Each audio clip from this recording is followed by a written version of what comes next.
Hey guys, in this episode, we're going to talk about what's the deal with Google, Peter Thiel, and the Middle Kingdom, China. Um, are are the Chinese and Google working together?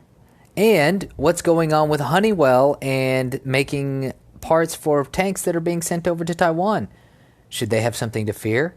What's the problem? What's going on? That and more on this edition of this episode. Take a listen.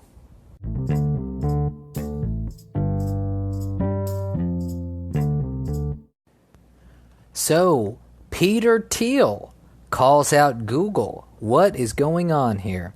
So, when I check out my Twitter feed, there is a trending topic. Mr. Peter Thiel, the co-founder of PayPal, billionaire. He's a board member on Facebook, and I think he's runs a venture capital firm, I believe, helps fund companies all the time. So what is he talking about? A lot of shit going on right now. Here's an article. It says, Trump from CNBC. Trump, we will take a look into Peter Thiel's claims of Google working with China. President Trump on Tuesday said his administration will look into Google following comments made by billionaire tech investor Peter Thiel. Thiel said on Sunday that the FBI and CIA should look into whether Google has been infiltrated by Chinese intelligence. Thiel's fellow Palantir co-founder Palantir, I guess that's a company, Joe Lonsdale said on Monday that Google is not a patriotic company. Well, yeah, probably not.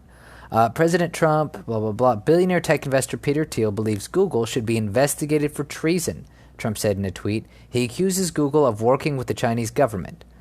On Sunday, Thiel, a Facebook board member, said that the FBI and CIA should investigate Google to see if it has been infiltrated by Chinese intelligence.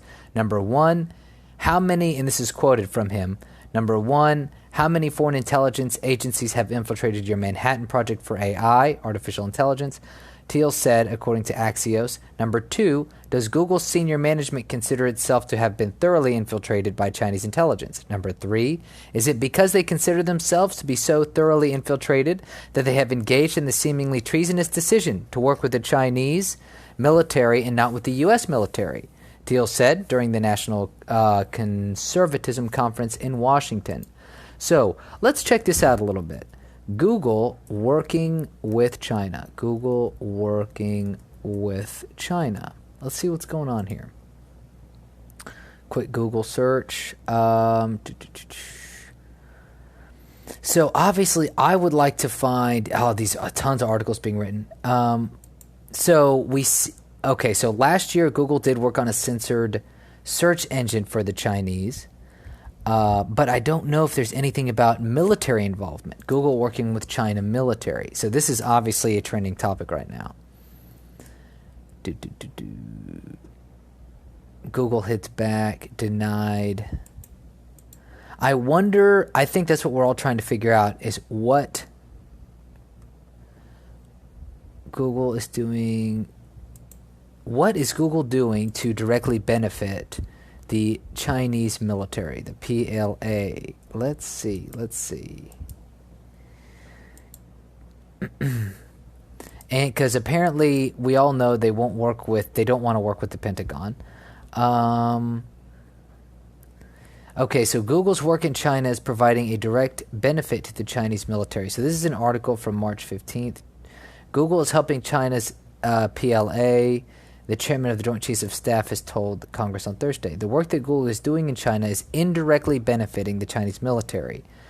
Joseph Dunford told the Senate Armed Services Committee. Frankly, indirect may not be a full characterization of the way it really is, Dunford continued. It is more of a direct benefit to the Chinese military.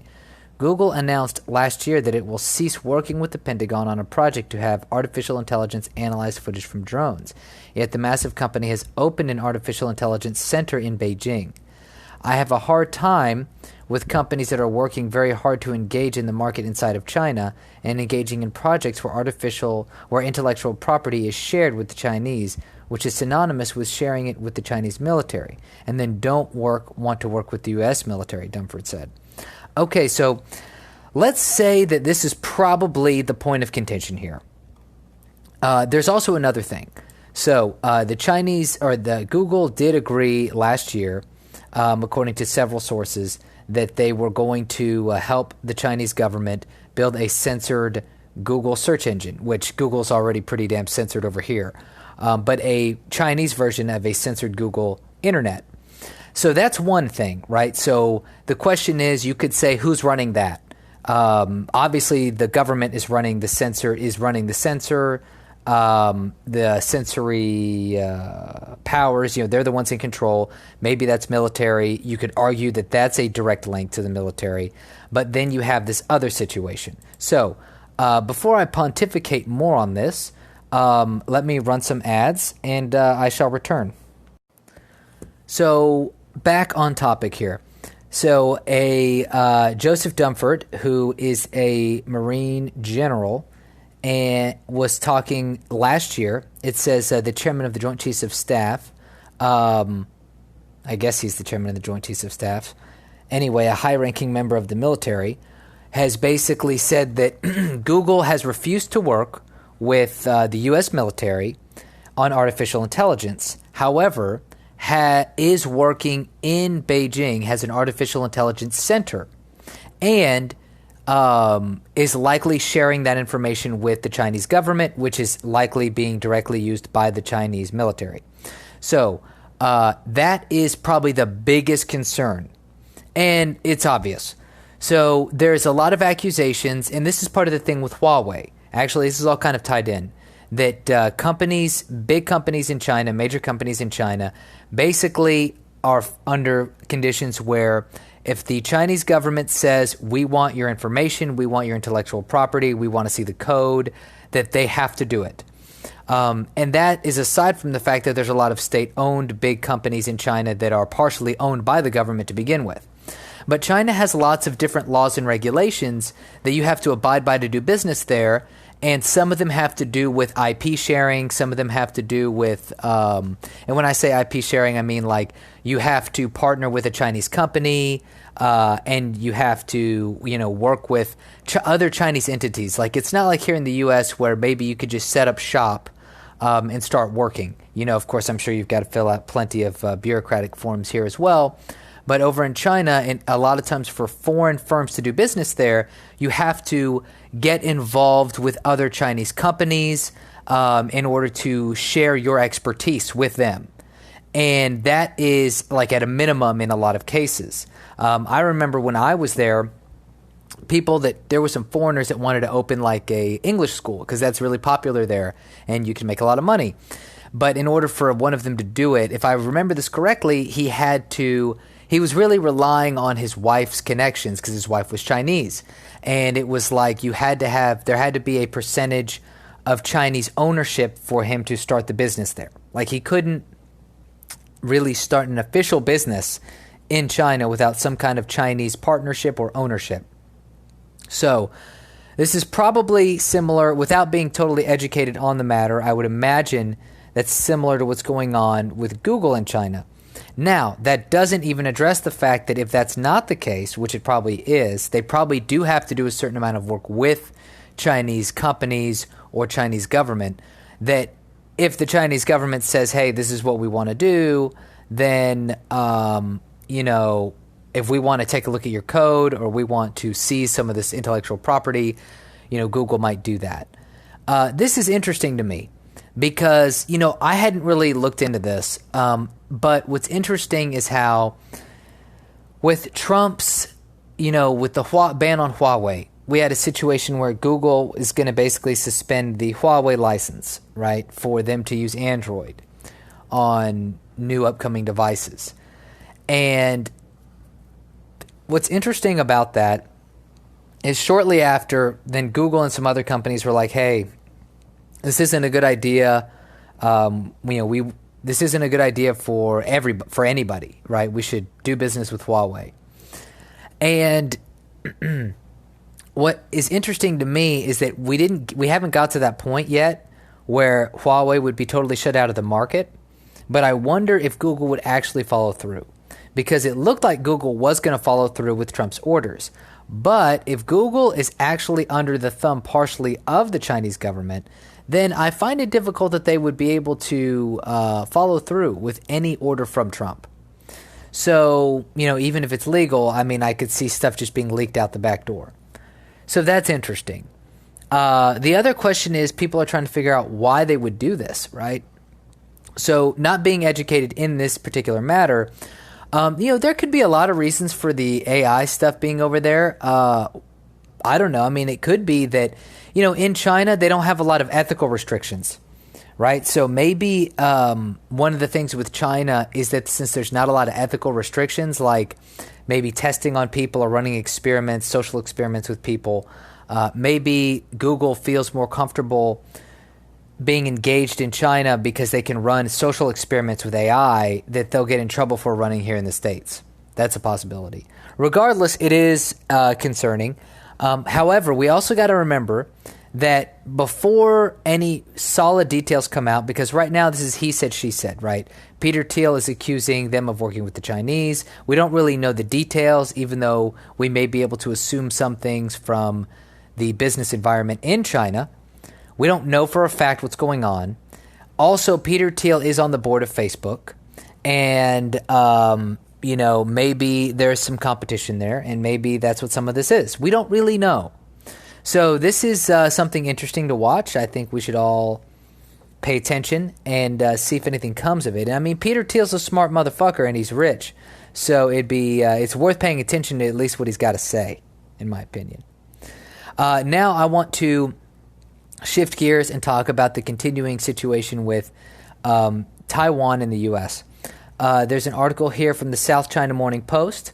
U.S. defense giant Honeywell distances itself from Taiwan under threat of China's sanctions over arms deal. So this is from South China Morning Post. And it's so great to see other countries' media, right? Because they have this hilarious picture of the Taiwanese military with their president. I think her name is Tsai Ing-wen. And I'm sure I'm not pronouncing her tones right. But it's funny. They have this picture. It looks so goofy. It's her with maybe some cabinet members and military officials around her. And they've got their fist up in the air, but it's like a very half-hearted, kind of goofy-looking pose. And behind them stands several rows of military members in camo, and there's like several women in the group, and they all have these smiles, and they look nerdy and goofy, and it's so funny. They make the leadership look so weak in this photograph. I'm sure that was on purpose. That's a side tangent, but it's just funny. You get to see this. Right? We see this, I'm sure, in U.S. You see this in the U.S. all the time. People take pictures of people in certain positions. It's just funny to see a foreign policy perspective on it, not just a domestic. So here's what they say. After China's state media named several U.S. firms allegedly threatened by sanctions over arms sales in Taiwan, American aerospace and defense giant Honeywell has said it had no input into the agreement between Washington and Taipei. Both the People's Daily and the state broadcaster CCTV posted an article on their official WeChat channels on Sunday criticizing Honeywell, Oshkosh Corporation, General Dynamics, and its subsidiary Gulfstream Aerospace for their involvement in the sale of tanks and missiles to Taiwan. So, super interesting.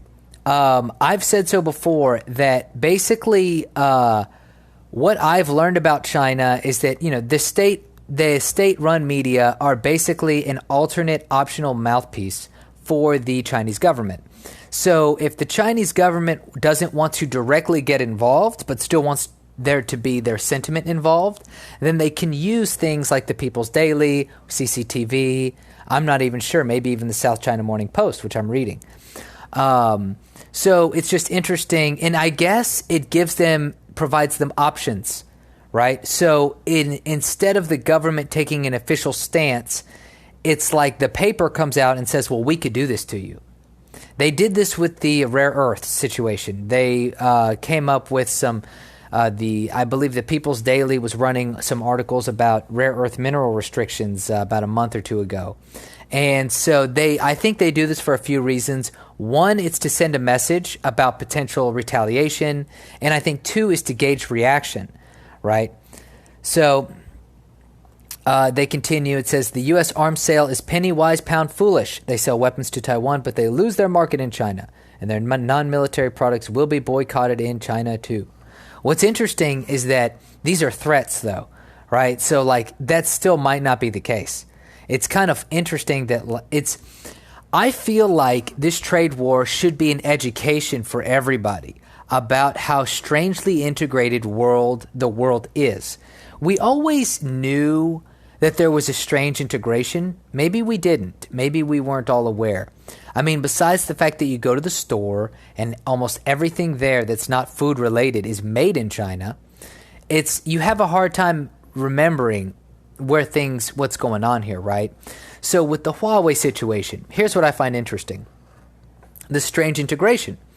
We look at China a particular way. We're like, damn, they got all this manufacturing, they got this, that, and the other, which is true. But then we go, oh, but wait a minute. We supply them with a lot of the technology to make their phones and to make their software, and they're using our company's software.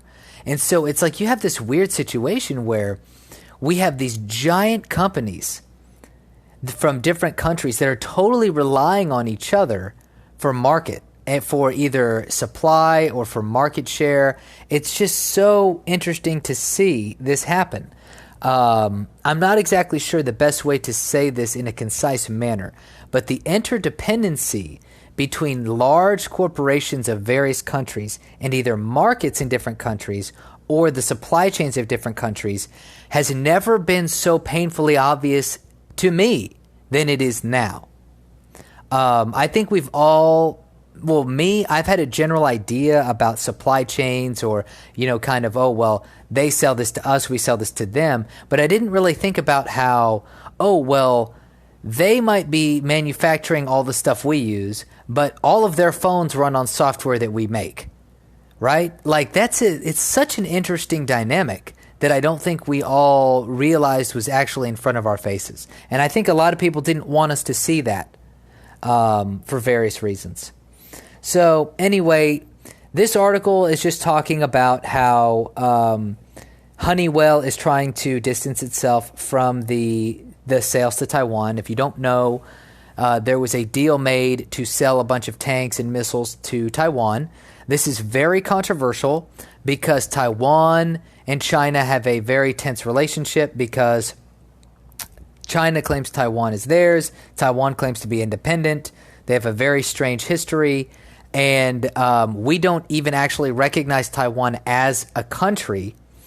We only have a liaison office there, not even an embassy. But yet we're selling weapons to them. And this has been an issue for China since, Mao in 1949. So there's a lot of issues there, a lot of strange tension. And Honeywell clearly doesn't want to be involved. And it'll be interesting to see if China does retaliate. I'm not convinced they will, but I don't make predictions, do I? So that's that, guys. That's all I got on China news today. Stay tuned for an episode about whatever I want to talk about. The podcast you just heard was made using Anchor. Ever thought about making your own podcast? Anchor makes it really easy for anyone to get started. It's a one-stop shop for recording, hosting, and distributing podcasts. Best of all, it's 100% free. Sign up now at anchor.fm/new. That's anchor.fm/new to get started.